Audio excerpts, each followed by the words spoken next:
Anong balita mga pare ko May natitira pa para sa roster spot ng Golden State Warriors at ayon sa mga reports ay nagwo-workout ito sa kanila ngayon. Ang isang pangunahin na Brazilian star na nagpakita ng gilas laban sa mga Amerikano. At sigurado kilala nyo ito dahil nakalaban ito ng gilas Pilipinas para sa Olympics qualifiers. At wala nang iba kundi yan si Bruno Caboclo. Kung matatanda nyo, siya yung tinatawag na Brazilian Kevin Durant nung pumasok sa NBA 28 overall pick noong 2014 ng Toronto Raptors. Sa pagkakawala na nga dito ni Klay Thompson para sa kupunan ng Golden State Warriors ay agad naman umaksyon dito ang Golden State sa mga kinuha nilang mga veterano sila Buddy Hield, Kyle Anderson at D'Anthony Melton mula sa free agency para madagdagan ng lalim ng bench na masuportahan sila Steph Curry at Draymond Green. May offer sa Israel para maglaro itong si Caboclo pero tinanggap nito ang invitasyon ng Warriors para sa workout at umaasang mabibigyan ng kontrata. Naglaro si Bruno Caboclo para sa Toronto Raptors hanggang sa 2018 bago siya na-trade sa Sacramento Kings at pagkatapos naman sa Memphis Grizzlies at Houston Rockets muli siyang nakapaglaro noong 2021 at naglaro pa nga sa NBA G League, Brazil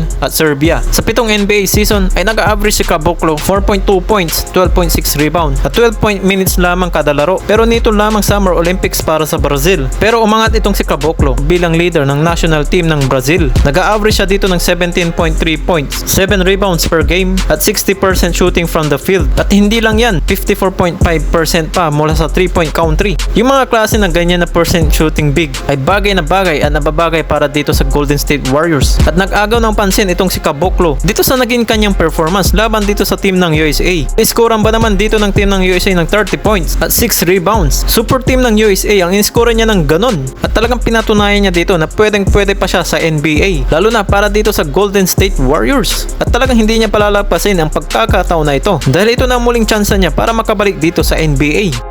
At dadako naman tayo mga pare ko sa susunod na papag-uusapan. Dahil sa mga hinahanap ngayon ng para sa Lakers ay yung magkaroon nga ng isang big man para dito sa adjustment ni Anthony Davis at magkaroon ito ng solid na position na bilang isang power forward. Dahil sa mga trade block na ngayon ng Lakers, ang player na ito ay si Walker Kessler ng Jazz. Willing na nila ito i-trade dahil hindi na nila ito kasama sa long-term plan. Siya yung tinatarget ngayon dito ng Lakers para makuha bilang maging sentro or backup dito ni Anthony Davis. Kung sakali mga pare ko ay hindi mahihirapan dito ang Lakers sa kanyang contract. Sa 3 years pa lamang ni Kessler ay meron na siyang 2.9 million contract at ongoing na yun sa 4.9 next 2 years. Meron siya ditong career ng average sa Jazz 8.7 rebounds at 2 blocks per game. Kung makahanap ng sentro para kay AD para makabalik siya sa power forward ay isa na dito si Kessler bagay para sa Lakers dahil na dito sa kanyang position at sa salary. Ang pwedeng ipalit kasi doon ng Lakers katulad dito sa kanyang kontrata, ang pinakamaitatapat dito si Jalen Hood-Schifino. Ang hinihingi lang dito ng Utah Jazz ay ang first round pick dahil marami ding teams ang gustong kumuha dito kay Kessler at nag-o-offer na dito ng mga first round picks pero pinagre-reject dito ng Utah Jazz. Ang aggressive naman na teams na makuha dito si Kessler ay ang New York Knicks pero ang Lakers naman ay hindi rin basta-basta makagalaw dahil sa hinihinging first round picks. Ano kaya mga masasabi nyo dito mga pare ko? Tara pag-usapan natin yan sa comment section sa baba.